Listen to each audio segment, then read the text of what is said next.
21h36 pendant que Florent nous parlait d'un film, voilà, d'un autre film dont on parlera dans 2 semaines. Non, mais demain, il y a plein de films qui sortent. Il y a plein de films. Même s'il y en a, comme Le Transpersonnage qui est sorti le 30 octobre, mais demain il sort au luxe en VO.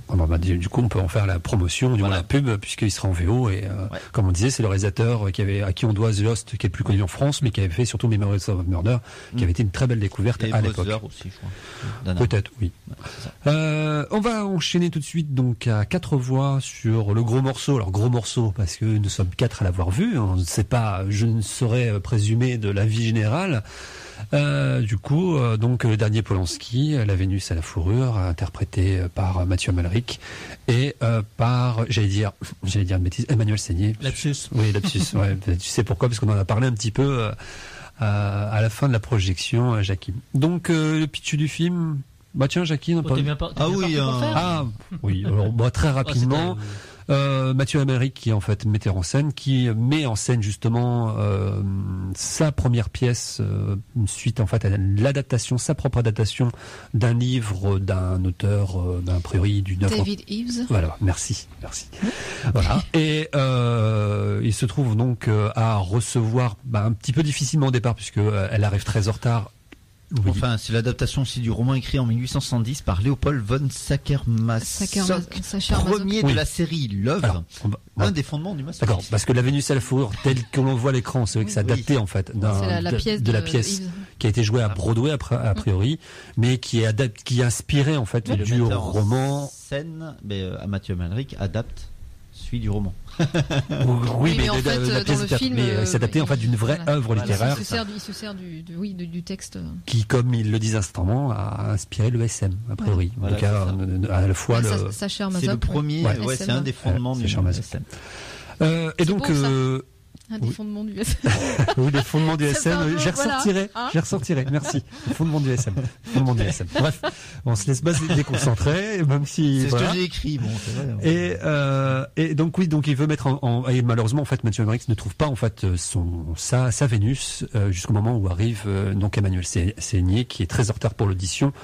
Et les rapports se font un petit peu difficiles au départ puisque lui est pressé de rentrer, puis finalement il va se passer quelque chose, on va dire une sorte de petite découverte et une sorte de rapport un petit peu ambigu vont s'instaurer entre les deux personnages. Je pense qu'il ne faut pas non plus en dire plus à ce niveau-là.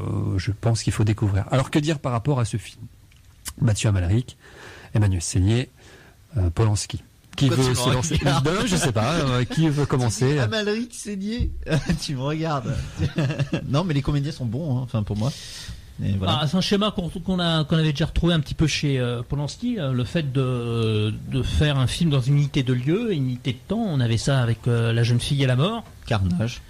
Je sais pas pourquoi tu penses La jeune fille et la mort, parce que moi à la limite je pense plus à Carnage à la limite que La jeune fille et la mort. La jeune fille et la mort, c'est quand même. Oui, ils sont deux personnages, mais Jackie n'est pas le seul. Moi j'ai lu la presse un petit peu, la critique et tout ça. Ils reviennent toujours sur La jeune fille et la mort. Et Polanski il fait quel est le rapport avec La jeune fille et la mort? Je vois vraiment pas. Ils viennent aussi beaucoup sur Le Limier de Mankiewicz par rapport à l'affrontement de deux personnages. Oui, à la limite peut-être plus, beaucoup plus. Ils disent que c'est exactement c'est presque un remake peut-être de Cul-de-sac. Alors moi je l'ai pas vu Cul-de-sac. Oui, il y a Cul-de-sac. Presque, ça pourrait presque être un remake.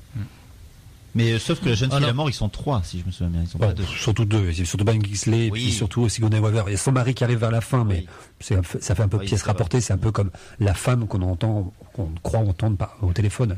Elle est plus ou moins présente. Mais oui, c'est vrai. Alors, comme dans les fondements du SM, bien sûr, le film va reposer sur un rapport de force qui va bien sûr évoluer entre le metteur en scène et la comédienne qui passe une audition, qui force quand même le passage au départ, parce que on va arrêter tout de suite là. Je pense qu'on va pas finir sinon. Et donc, il a bien insisté Polanski, elle aussi, Emmanuel Seigné, en disant que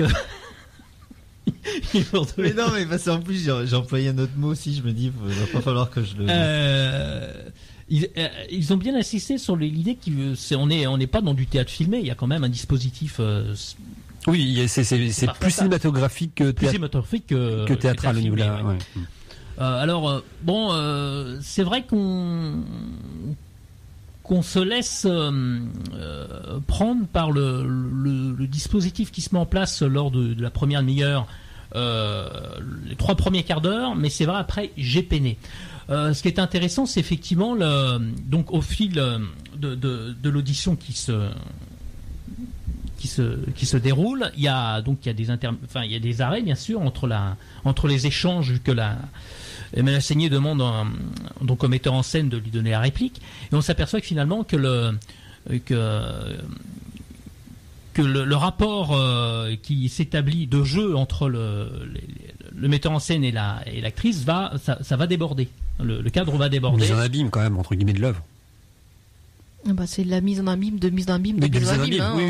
Il y a plusieurs niveaux. Et en fait, on va assister comme, en fait, il va y avoir le rapport de force va se renverser. On va s'apercevoir que finalement, l'audition, celle qui était censée être la demandeuse, être la soumise, en fait, ça va être en fait le metteur en scène qui va être, ça va être une mise à l'épreuve, en fait. Et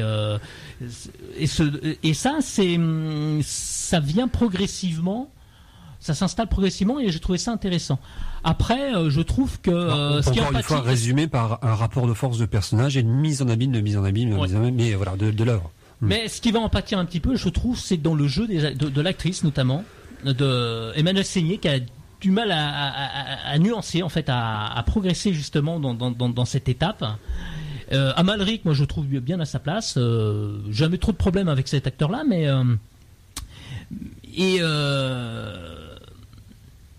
et peut-être Chloé, puis on reviendra à toi à ce moment-là, Chloé. Bah oui, non, moi je suis d'accord. J'ai bien aimé ce va-et-vient incessant là entre justement il se donne la réplique et tout d'un coup c'est interrompu parce que la comédienne fait des interprétations ou demande des conseils au metteur en scène.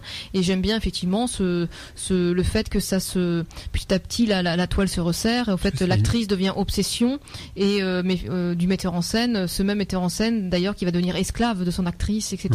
Et j'aime bien les frontières à chaque fois qui commencent à s'abolir entre les deux. J'aime bien cette montée en puissance comme ça. Donc c'est vrai que je suis assez d'accord sur leur. Par contre, moi j'ai eu un peu de mal au tout début à rentrer dans le jeu d'Emmanuelle Seigner. C'est vrai que j'ai eu un petit peu de mal au début. Oh là là, si c'est comme ça tout le long, ça va pas le faire.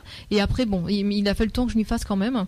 Et c'est vrai que pour reprendre tout le long du film, bon, j'ai pu trouver quelques petites longueurs quand même, parce que c'est vrai que des fois ça s'essouffle un petit peu.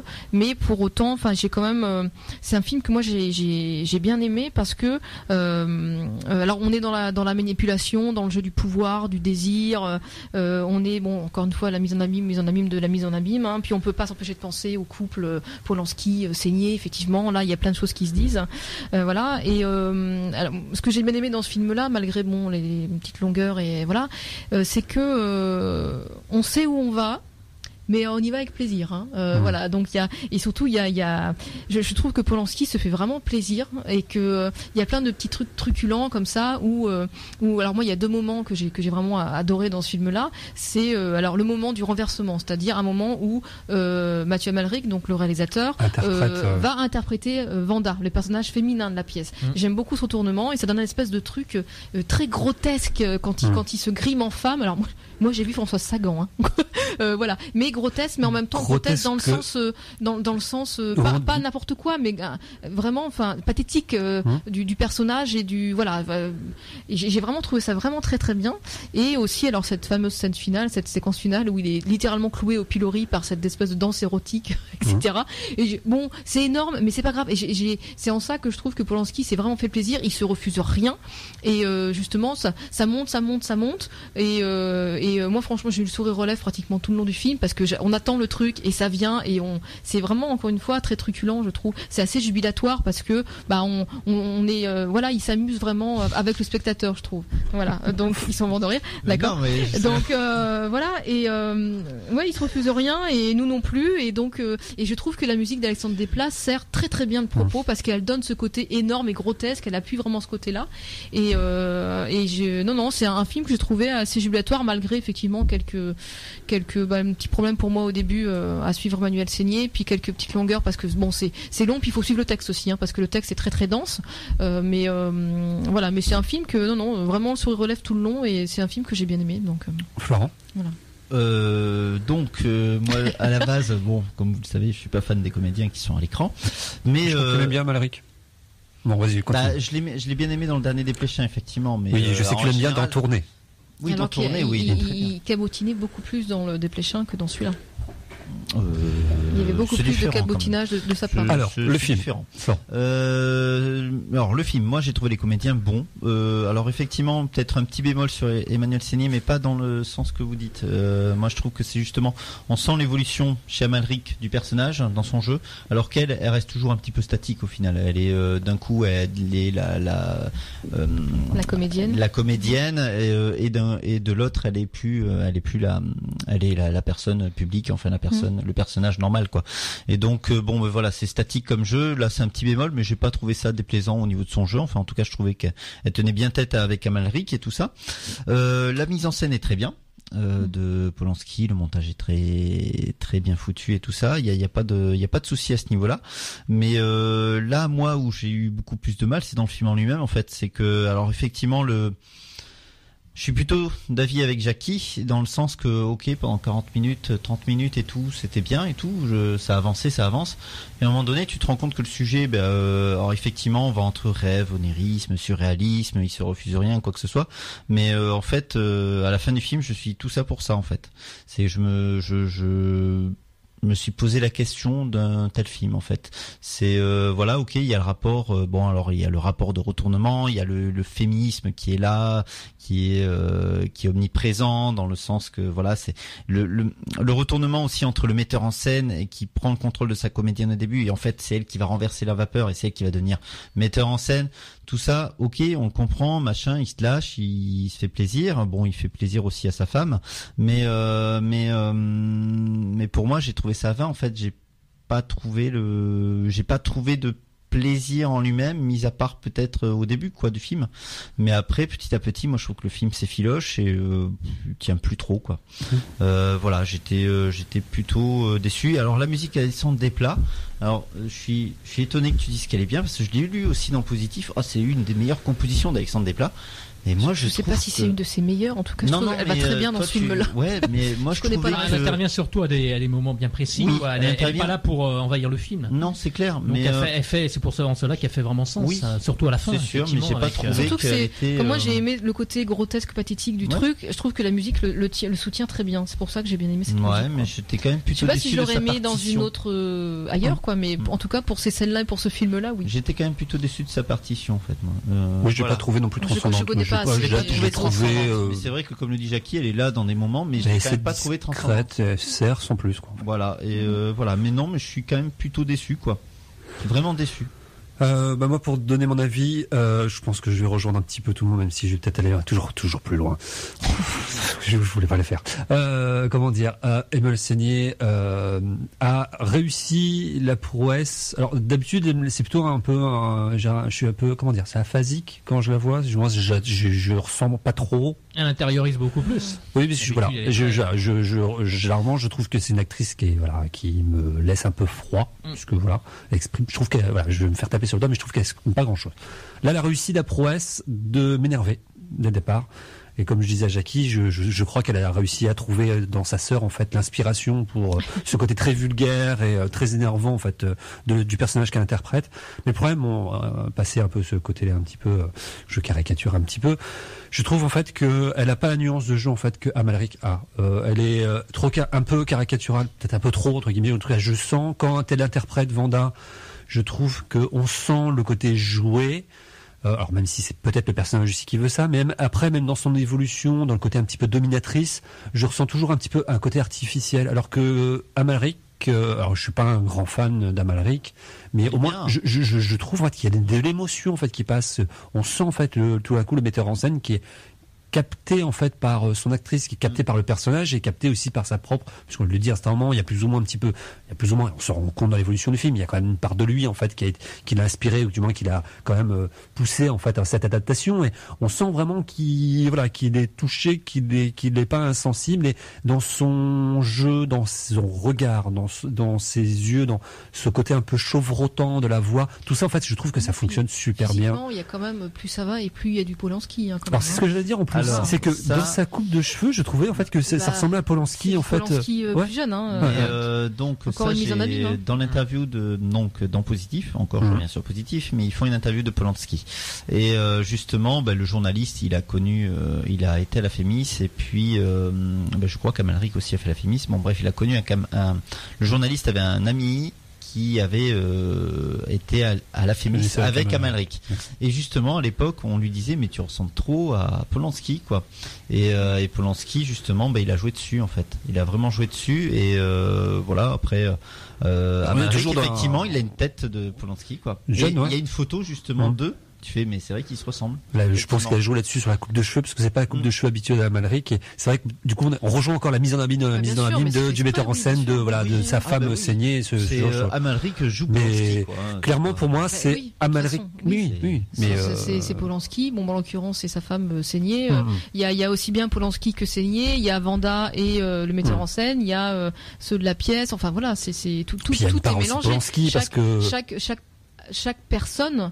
En l'occurrence Amalric et Seigné incarnent plusieurs personnages, quoi. Que ce soit Amalric qui joue aussi bien le metteur en scène que l'esclave de la pièce, que Polanski, quoi. Voilà, il y a plein de niveaux. Puis il y a des références aussi au film de Polanski complètement. Puis à sa vie personnelle. Seigné le disait dans l'interview de la soirée au ciné, a dit que le poignard qui à un moment il l'a, c'est le poignard dans Rosemary's Baby. Le fait qu'il se déguise en femme, c'est le film où il est le personnage devient femme. C'est pas c'est le lauréat qui m'empêche de le dire. Locataire, voilà. Il y a tout un tas de références. Il y a Cul-de-sac aussi, mais que je n'ai pas vu. Enfin, il y a même aussi le bal des vampires, je crois, à un moment. En référence, c'est possible. Voilà. Mais voilà, pour moi, en fait, c'est surtout Amalric qui porte en fait le film. Parce que c'est vrai que le duo fonctionne, mais il tient pas tant. On va dire que c'est un peu le tabouret, un peu le côté un peu bancal du côté de Seigné. Pas la même épaisseur tous les deux. En tant qu'acteur, c'est vrai qu'Amalric, c'est quand même. Tu parlais de côté un peu grotesque, peut-être aussi de la transformation. Alors, c'est vrai que la transformation est grotesque, mais j'en parle d'un côté positif. Oui, mais par contre, c'est vrai que quand il se lève, alors c'est vrai que la transformation, la façon dont il est habillé. Il y a un côté un peu humour aussi sur lequel il joue. Encore une fois. Après, on parlait de Françoise Sagan, parce que j'ai vraiment l'impression de voir Françoise Sagan dans ses mauvaises années, quoi. Par contre, avec sa coupe de cheveux. Il y a quelque chose en fait dans Amalric qui se lève en fait, qui commence à marcher sur la scène et il ressent vraiment le personnage. Et il y a quelque chose vraiment très touchant et très comment dire, une sensibilité encore une fois et très touchant en fait dans le personnage. Et bon, par contre, je ferais totalement abstraction et encore, on a parlé un petit peu, mais bon, c'est avec la deuxième partie peut-être quand on va dire les rôles s'inversent et que on va dire le personnage de Vanda, d'Emmanuel Seigné prend le pouvoir, l'ascendant, on va dire dessus. On comprend que plus ou moins la manipuler dès le départ, peut-être trop dit, mais le film m'intéresse un peu moins, surtout le côté en fait Seigné, je m'intéresse plus en fait à Amalric. Bon, par contre la fin, avec la danse un petit peu, moi j'aime bien parce qu'il parle dans son délire en fait. Que ça mais non, c'est juste on a presque envie que c'est too much. J'aurais voulu que ça se termine en fait avant. Oui. Je sais pas. Effectivement, moi, le passage, il y a la transformation Amalric qui devient Vanda, qui devient femme. Effectivement, à partir de là, jusqu'à la séquence finale, pour moi, c'est là que sont les longueurs, en fait. Mais après, du coup, que ça finisse comme ça, on se dit, oulala, il part dans quoi? Et puis je me dis, pourquoi pas, allez. Et puis, il est vraiment cloué au truc. Et voilà, je suis pas allé chercher plus loin, mais c'est juste que j'ai bien aimé le crescendo de la fin, c'est tout, quoi. Quitte à se faire plaisir et aller dans son délire, on y va jusqu'au bout, et voilà. J'aurais préféré même qu'il laisse en fait les personnages en plan entre guillemets plutôt que de faire ça, parce que moi ça fait vraiment le truc qui retombe ou le truc pas bâclé, mais c'est vraiment histoire de donner en fait une fin un peu spectaculaire. Mais justement, j'aime bien cette fin un peu spectaculaire, et puis après hop, les portes du théâtre se referment, on s'en va, comme la caméra est rentrée, elle ressort dehors et tout ça. Puis voilà, j'aime bien ce côté, cette fin un petit peu, même si c'est très spectaculaire, je peux entendre que ce soit assez facile même comme fin, mais à la limite cette espèce de danse érotique là, moi ça me va parce que il va au bout de son délire en fait. Voilà, c'est ça que j'aime bien, il va jusqu'au bout. Je vais relaisser la parole parce que c'est vrai qu'on l'a coupé tout à l'heure à Jackie, si tu veux dire quelque chose de nouveau sur le film. Non, ensuite il y a quelque chose qui n'est pas très clair par rapport, je dirais, au personnage d'Emmanuel Seigné, mais est-ce là l'important finalement, à savoir qui elle est. Il y a quand même quelque chose. mystérieux autour de ce personnage-là qui fait que on est quand même partie prenante du personnage. On est quand même intéressé par son personnage parce que. Est-ce que c'est pas la Vénus qui apparaît comme personnage du roman? D'ailleurs, même non, mais même le personnage du metteur en scène est intrigué factuellement par le fait, mais comment ça se fait que vous avez eu le script, comment ça il y a une zone de mystère. Oui, et au moment où elle est censée dire la vérité, dire en fait c'est votre femme votre ami qui m'a engagé, et en fait il y a J'interprète pas comme étant entre guillemets la vérité ou la solution en fait. Ouais. On sait pas trop si c'est la vérité. Parce que ça se finisse sur la Vénus, je trouve que c'est pas innocent en fait. Je pense qu'il y a un lien sur le côté un peu, puisqu'il le parle, il le dit, que ce soit les personnages du roman ou le metteur en scène, il cherche en fait la muse, et la muse, la Vénus, qui est la muse. Donc voilà, je pense que ça part après un petit peu, justement, d'où, en fait, on va dire, sorte de mise en scène un peu surréaliste, en fait, à la fin, qui pourrait un peu... Bon, tour de table, on conseille pas, on a aimé, et on le conseille, je sais pas. Jackie? Oui, sans plus. D'accord. Chloé? Si, oui, allez. Florent? Oui et non. Non, mais moi, ce soir, Florence positionne. Pour tous les films, il se positionne. Bah non, si je me suis positionné pour Médecin de famille, j'ai dit non. Inside Lewis Davis parce que c'est de Danny Cohen, pourquoi pas. Et là, je vais dire la même chose. Mouais, bof. Voilà, c'est ça. Mais pas des étoiles, on met des mouais, ok? Ouais, voilà, c'est non, mais combien de mouais? Il y a des choses bien, mais il y a des choses qui m'ont ennuyé, quoi. D'accord. Donc, je vais pas dire. Et pour donner mon avis, je dois dire que j'ai été extrêmement déçu, voire agacé par Carnage, qui était son précédent film, si je dis pas de bêtises. Je trouvais que c'était un peu du foutage de gueule. J'aurais été alors justement le budget, parce qu'ils avaient quand même budgété pour un huis clos à 30 millions quand même. Mais il y avait le salaire des acteurs dedans. Ouais, mais quand même. Là, je sais pas quel était en fait le budget du film. Mais, non, mais sans aller polémiquer sur les budgets en fait de films, je conseillerais parce qu'Amalric, pour Amalric, je voulais dire un truc que j'ai lu dans les secrets sur Halluciné. C'était quand même Louis Garrel à la base qui devait jouer le rôle d'Amalric. J'ai fait. Heureusement qu'il a dit non. Ça aurait été terrible.